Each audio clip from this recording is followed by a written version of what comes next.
Hi, everyone. I'm Seth. I'm with Reps to Revenue. We're here to connect CrossFit gym owners, whether you're dreaming about opening a box or been running one for years. Reps to Revenue dives into real stories of how gym owners turn their love of CrossFit into thriving businesses, sharing what worked, what didn't, and of course, everything in between. I'm excited here today to welcome Greg. He's the owner of CrossFit Cobre. Hopefully I pronounced that. Cobra. Okay. Cobra. Thank you for joining us today, Greg. We really appreciate having you on. Thanks for having me. You are welcome. And we'll just start off real simple here. Where are you located and when did you start your gym? We're in Globe, Arizona. We're 90 miles east of Phoenix, 100 miles north of Tucson, kind of in the middle of nowhere. It's an old mining town. We opened this facility just about 9 years ago. I was in Tucson, my daughter and I had a gym there, CrossFit Northwest Tucson, that we opened in 08. And then in 16, I had a life change, and my new wife and I, we moved to Globe. And we wanted a small community. This town has 7,000 people. We wanted a small community to just bring the CrossFit way of living to. And that's how it started. Okay. And I did read some about you. You have quite a few accolades when it comes to CrossFit and the Masters part of CrossFit, and your wife does as well. How did you actually get into CrossFit? My daughter was a school teacher, then started having kids, became a personal trainer. So she didn't, she could stop her teaching and just fell into CrossFit. She and her ex-husband went to a CrossFit, some kind of seminar. And she came back from that seminar. She was personal training me, just, regular stuff. And she said, we wanted to try this CrossFit way. And we did our first workout August 1st of 08. And with, I've been an athlete all my life. I just knew this was going to be something that I could carry on the rest of my life. And I was 59 at the time, not in great shape, but that's just how it just started rolling. We got our affiliate in November and away we went. Yeah, I see that you had quite a athletic career even before you got started into CrossFit. Looks like you're in the Hall of Fame somewhere. My college Hall of Fame, I was lucky to get into that. I played football there and I also was on the swim team. And yeah, they put me in. It was kind of nice. Yeah, that's a good accolade to have. So what would you say kind of hooked you personally to CrossFit? Some people, it's the community, the training style, or was it something else? Well, we didn't have any community, on August 1st of 08. It was just my daughter and I and her husband. And I liked the variety of it. And then, of course, once we got our affiliate, and then it really became the community. That was the big part of it. And then moving up to Globe, our gym, at the most, we had over 400 members. It was a real big gym in Tucson. We're about 100 members here in Globe. And it's all about community here. Yeah. Yeah, for sure. Yeah, I think what kind of hooked me initially is when I did my first CrossFit class, for some reason, it reminded me of two-a-days. Since you're a football guy, it reminded me of just, this is kind of terrible, but it's all for a purpose. And I just kind of remembered that type of atmosphere that we had in two-a-days. So it sounds like you've kind of started two gyms. Would that be fair in saying? Well, my daughter was the catalyst. She was the main. I was just a kind of financial guy. Okay. And then I got really into CrossFit. I got my level 1. I started coaching. And then when we moved to Globe, it was totally about health and wellness. That's the whole thing for us. And our community here, we've got some outstanding people in our gym. Our original focus was to be a more mature gym, older people. But to run it, correctly, we do have 10-year-olds in our gym. But literally 40% of our membership is 60 plus. Really? So I've got 40 members. I think we have 9 that are in their 80s. I think there's 18 that are in their 70s, and then a bunch in their 60s, and I got a bunch of 50-year-olds. So yeah, we call it a mature gym. Yeah. Don't have a whole lot of 20-year-olds in our gym. Yeah. So, but it sounds like you have a lot of mature, healthy, active Yes. Yeah. adults living their best life is what it sounds like to me. Yeah. Yeah. And our older people, you can just see the changes in them. They come in, they can't get up off the floor. They've never done any weightlifting. A lot of them, especially the women. And also now they can just hop off the floor. They can do a burpee. They can do all this stuff. So it's pretty rewarding. As a coach, it's amazing. I come home every day with a big smile. So Yeah, it's worth it. that's awesome. And so opening your gym there, I think you answered one of the questions that I have is like, what was the main purpose? And it sounded like you mentioned health and wellness. And obviously, you've been doing a fantastic job creating that there in your community. What was the process like from when you had the idea to getting the doors open? Can you tell us a little bit about that process? Getting the doors open, I drove into Globe. I had been in Globe a number of times. I had never been in the actual, it's called Globe Gym. It's a 24-hour gym. But I went in there, met the owner, told him what I was, who I was, what I wanted to do, and he had a small space, and I said, we can do a CrossFit gym here. And it just sprung from there. So literally getting to Globe within an hour, I had the gym ready to go. That's pretty So amazing. yeah, it was kind of stunning how it worked. I had no plans, but it just worked. So we got our affiliate the next month, and away we went. We were running unofficial CrossFit workouts within a week, and then once we got our affiliate, away we went. It was interesting. We wanted to work with older people, and I had one lady for like 2 years, and I couldn't get any other older people. She was in her mid 70s.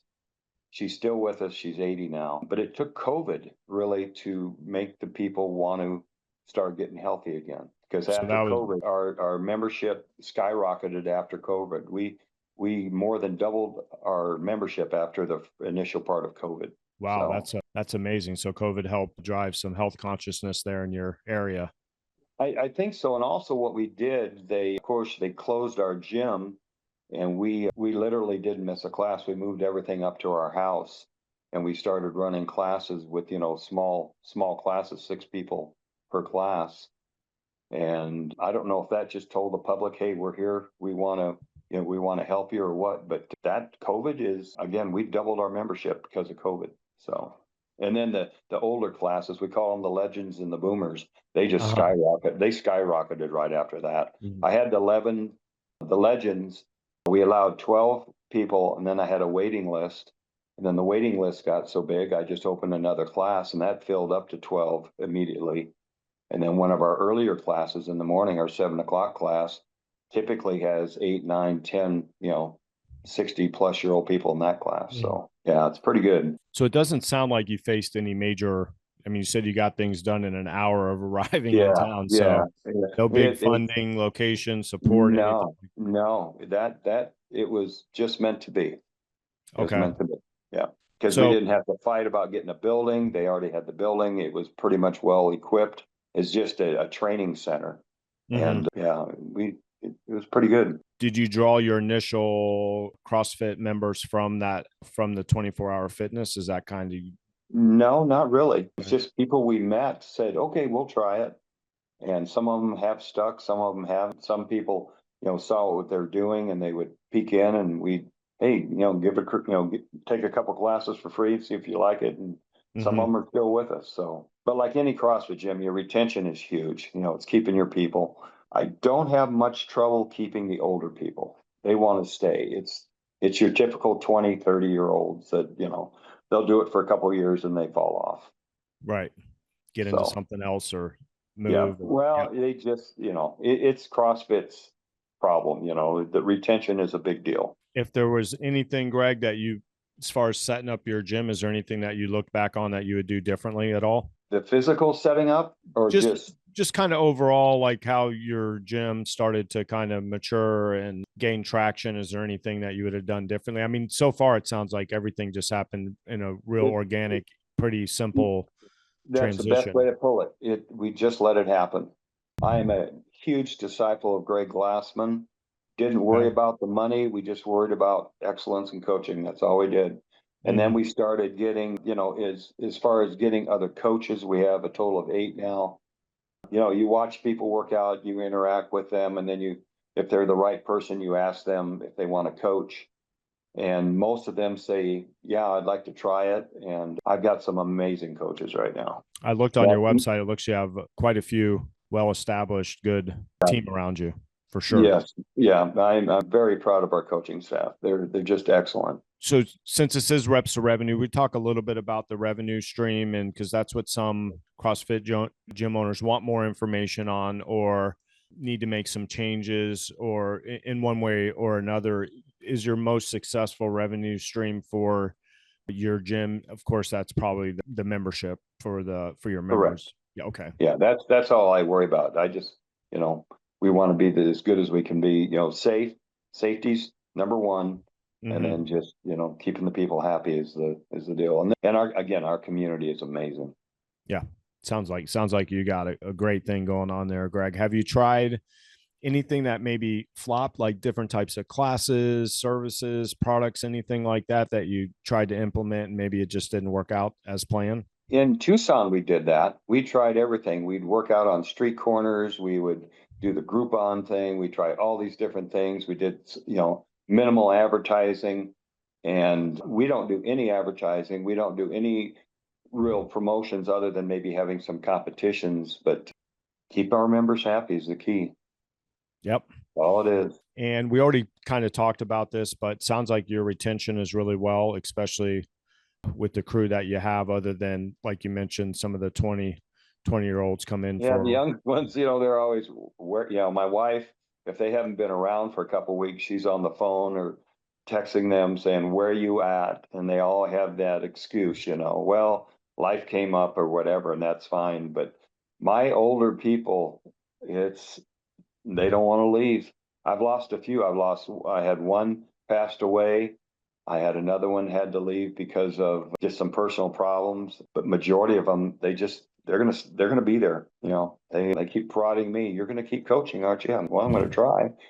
Well, along with the health benefits, it's just a great community. I mean, the gym that I currently go to, there's just this camaraderie that is just amazing. Oh, yeah. Well, some of them say it's the reason my older people, it's the reason they get out of bed. Yeah. And some of them have lost their spouses, and it's, they would just sit at home.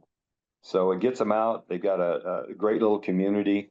Each class has its own little group. They're very tight, very caring, and it's CrossFit. That's what it's all about. What does it look like when somebody drops in new to your gym, or just a drop in, or you have a new member? Is your community pretty embracing? Oh, they're all over them. Absolutely. Yep. Absolutely. And they're so helpful. They'll go over there and they'll, obviously they get introduced and they help them. Yeah. And you've probably seen this, somebody new and you just got a member that's been with you maybe a year, and they're over there. If they're trying to figure something out, they're over there trying to help. We have a lot of that, and I'm very proud of every person in our gym. That's great, because you can really judge a community of CrossFit gym, because I've been to quite a few myself, and most places very welcoming, but I have been in a few places where nobody says hi, and I know that kind of tells me that maybe that community has gotten stale or needs a little life brought back into it. But again, since we're talking about owners and owning a CrossFit gym, it all starts at the top. That type of example, if you ask me, all kind of starts at the top and runs down through the members as well. And we talked a little bit about your excellent coaching staff. Can you tell us a little bit about how you manage your coaching team? That's another nice thing. I don't have to do an awful lot. They follow, we have a philosophy in our gym. I want them to have their own personality. And you go to each one of these classes and the coach has his own personality, kind of does his thing with our CrossFit, mentality. I don't have to do a lot. I've been real fortunate, and the coaches just run it themselves. They've got it. So I don't do a lot. I don't have to do a lot, and that makes it easy on me. Yeah, I do a lot of the coaching. I'm on for 15 classes a week. Most of our coaches are running, a couple classes a week. My wife coaches 4 a week. But, a lot of them will come to one of my classes, and I think they kind of follow the lead of what I do, how I run the class. they run the class as we want them to run it with their flavor. That's kind of what we say. And it works. It works real well. Don't reinvent the wheel, but let them throw their own rims on it, right? Exactly. It's a great way to put it. So some of the other things I covered here, I mean, we've already kind of covered, so I don't want to be too redundant, but can you just re-emphasize what you're most proud of as the owner of your gym? 100% community, just everybody. That's it. We've got a nice size. We're 2,500 square feet. It's an old warehouse that we redid, and just things just work, and the members make it work. If there's, we've had 30 people in there, and it's pretty tight, but they just make it work. So yeah, it runs itself a lot of the time. And that's a nice way to have it. What would you say builds the most loyalty with your members? What is the most loyalty? What builds kind of the most loyalty to your gym, your brand, your CrossFit style of CrossFit? We're safe, we're caring, we have a lot of fun, and we work hard. That's about it. It's perfect.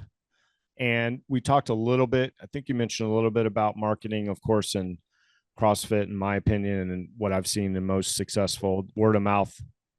Word of mouth, 100%. Yep. 100%. Have you tried any other marketing there with your current gym? With the other gym, the 24-hour gym? Yeah. Not really. The 24-hour gym is, and nothing wrong with this, because we do have some people that have come up, but they're mostly men. We're 70% female. CrossFit worldwide is like 60%. We're 70% female. I've got a number of classes. We call it the mommy class. Everybody probably has that mommy class. Yeah. They take the kids to school and then they come to the gym. We had 14 in it today, and was there one guy maybe? It's just the way it is. I think there was one guy there. So it just works its own way. I might be a little confused. So you started at the 24-hour gym. Have you moved spaces? Because you mentioned a warehouse. Well, there's a 24-hour gym, and then behind that gym there was a training center, and we started in this training center, and it was about 1,000 square feet. That was in 2016, and then right before COVID, at the end of 19, we moved into our facility where now they had to remodel the building, raise the roof, and so we've been in there since the end of 19. Okay. So we're not actually in the 24-hour gym part. We're our own separate standalone. Total separate now. Okay, yeah, good. Totally separate. It's always been totally separate. It never ran out of the 24-hour gym. Okay, you were just behind that particular gym. Yeah, in we're the just training it's center. a building behind it. Yeah. Okay. Yep. Now the picture's painted properly in my head. Okay. And so we talked to the main revenue, of course, and this is overall for a majority of all CrossFit gyms, of course, is memberships. Do you have any other areas that you currently are trying to generate revenue, and some of the things, nutrition, coaching, merchandise and apparel, events, competitions, any supplements, any other type of programming? Well, we ran our first event last fall. We're going to have another one this fall. It's called the Rural Rumble. We invited some gyms out of Payson, came down. We had a couple other gyms came. We don't do a lot of, I order t-shirts once a year and it's a pre-buy. I'm not really looking to make money on that. Our main income is just flat our membership. We sell Fit Aid. We don't sell supplements. Again, it's keeping the members happy. That's our goal. Again, listening to Greg, he says, if you're a shoe salesman and a t-shirt salesman, you're not focusing on coaching. So that's what we focus on, is coaching. Of course. And let's see here. If I'm just making sure I've covered everything here, Greg, and we'll be able to cut out some of this silence here, because you've covered in our conversation that we've had, you've covered a lot of the questions I have to kind of dig and poke to get answers for in some of these. Oh, okay. What's next for your gym? Any growth, new services, expansion, anything in the future? Well, nothing. The big thing is I'm just trying to stay healthy, and so I can coach as long as I can. That's one of the things. I am 76. I've done this for a long time, and I just want to keep going. That's my big thing. We don't have any expansion plans right now. We could always add more classes. But if I was 20 years younger, I could open up 2 more classes for the older people. I know I could, but again, I'm at my age, I'm kind of limited on what I can do, how much I can coach. And the people, I think one of the reasons we're so successful with that is I demonstrate things, I show them things. And I think for a lot of them, well, if that old fart can do it, so can I, that kind of thing. If I was 25 years old, it's kind of hard to relate to somebody who's 80. Of course. Yeah. Because I'm looking at your class schedule here. I mean, you have a pretty full, you got a 7 o'clock. I mean, you have a 5:30, 7, 8:15, 9:30, 10:30, 4:15, 5:15. So you have a pretty robust class schedule already. Right. A lot of CrossFit gyms have 2 or 3 in the morning and 2 in the evening. So you're already exceeding with your classes there. Right. Exactly. Well, we in Tucson, of course, we had more coaches, much bigger space. There was a number of times we were running 2 different classes because we had the space to do it. But yeah, we're real good right now. Again, we could add another class potentially. I think 12:30 is always a time that people, at least in Tucson, we had a good 12:30 class, but we haven't. We're real good right now. Our average class runs anywhere from 8 to 12 to 14 people. Globe is unique in that it's a 3-day weekend. The schools are open 4 days here. They get Friday off, so a lot of businesses kind of cater to that. So we found on Fridays that we have one class on Friday, just like on Saturday, because people weren't coming because they're either going camping or going someplace. Right. So we have our full schedule basically Monday through Thursday. Yeah, I don't see a whole lot more than what we're doing because we can handle, we can easily handle 14 to 15 people in a class. I keep the legends and the boomers at 12 just because I think that's the max one coach can handle safely, keeping them safe. So Right. pretty much Would you say Global as a town is a pretty active community? it's an older community. I don't think they were very active before we Okay. got here. Okay. I really don't, from what I've seen. I live here in Hawaii on the Big Island, and it's a lot of people here are pretty active. There's a real active community as far as health wise, a lot different I'm from Florida originally. So just a different type of Yeah. a vibe totally as far as the actual overall community of. So do you have a lot of members there or is it a lot of drop-ins? There's quite a few drop-ins because there's a lot of people that come to vacation Right. here. So Exactly. and there's 2 I'm in Kailua Kona, which is Kona here in the Big Island. There's one major CrossFit gym, Kona CrossFit. And then there is another strength and training gym where he dropped the CrossFit affiliation. So those are the 2 kind of major type of CrossFit gyms here. And both of them, I've been, of course, a part of both of them. And there's a ton of drop-ins that certainly I can see that would be absolutely huge. In Tucson, we had a great location right off the interstate.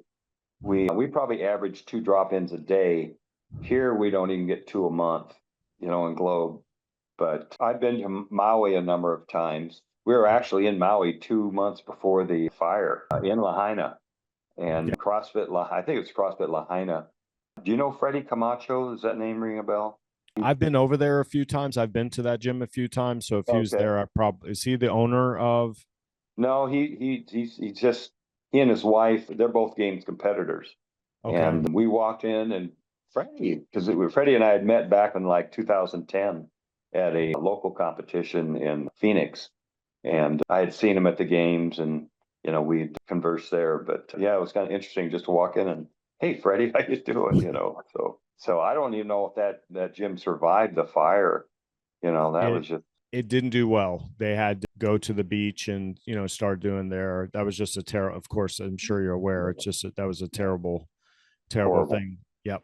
And I was there about a month before that travesty happened. So, but, I think they're finally, I don't know how you rebound's the right word for it, but they're starting to try to rebuild and do some things over there. And it's pretty, Hawaii's tough. Yep. That's tough, man. COVID took out so many gyms, not just CrossFit gyms, but other gyms. They just didn't make it.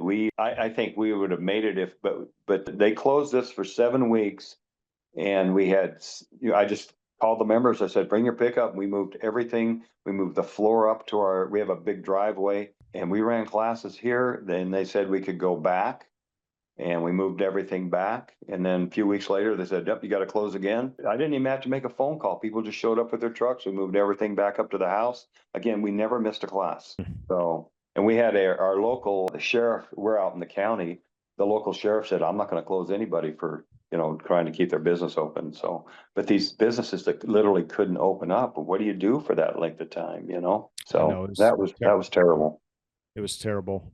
Thankfully, I was in Florida when the COVID happened. So things shut down for a week or two and pretty promptly opened up, enter at your own risk. Yeah. So, yep.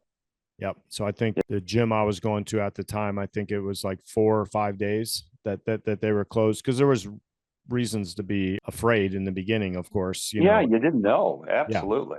Yeah. So, but now, as we know, yeah, try to close now. We could do a whole podcast about that as well. Yes, I'm sir. sure. Yes, sir. If you listen to Joe Rogan, you've heard quite a few of them already. Well, I tell our people this: we're just as important as the hospital. We're the pre, they're the post. Yep. Stay healthy, you're going to be fine. So, yeah. I agree completely. It's how you stay out of the hospital. Yes.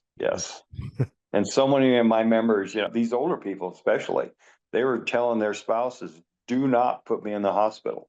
Get me to CrossFit. I'll be fine. It's the best medicine. So it is. We're getting close to wrapping this up here, Greg. I just have a couple more questions for you. I have a heart out here because I got to get to town. Sure. My shoulder, I have that thing in my scapula, where it makes it really that only somebody that can reach behind me and rub out is the only way to. Okay, I get it. Yeah. I get it. What would you tell someone thinking about starting a CrossFit gym today? What would be your advice? Wow. Listen to Greg Glassman, his YouTube. Listen to Greg, abide by his rules. The only way you're going to succeed is you got to be excellent as a coach. That's all I focus on. I want to coach as well as I can. I say a prayer every time I go to coach. I thank God that he allows me to coach these people. And I just try to be the best I can. And then once you start growing a gym, the people that you have coaching for you and with you, they have to have that same philosophy. That's it for me. Well said, Greg. So we want to thank you very much for coming on today and sharing your experience. It was a real pleasure to meet you as well. Well, nice meeting you, Seth.